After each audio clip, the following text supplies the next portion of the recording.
ময়মনসিংহের মুক্তাগাছায় বালুভর্তি ট্রাক ও সিএনজির মুখোমুখি সংঘর্ষের ঘটনায় মা-মেয়েসহ ৪ জন নিহত এবং ৩ জন গুরুতর আহতদের ঘটনা ঘটেছে। ময়মনসিংহ-টাঙ্গাইল মহাসড়কের মুক্তাগাছা উপজেলার মনতলা সমিতিগড় এলাকায় সোমবার দুপুর ১২টার দিকে ভয়াবহ সড়ক দুর্ঘটনা ঘটে।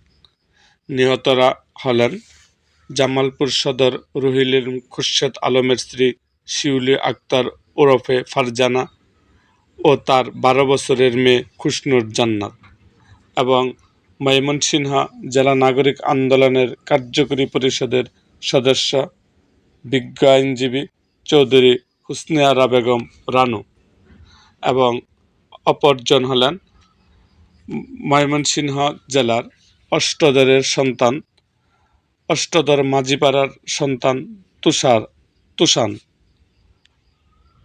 এরকম আরও ভিডিও পেতে এবং রাজনৈতিক অঙ্গনের নানা ঘটনা ও ইতিহাস জানতে আমাদের মুক্তাগাছার ইতিহাস মিডিয়া ইউটিউব চ্যানেলটিকে সাবস্ক্রাইব করুন এবং পাশে থাকা বেল আইকনটি বাজিয়ে দিন।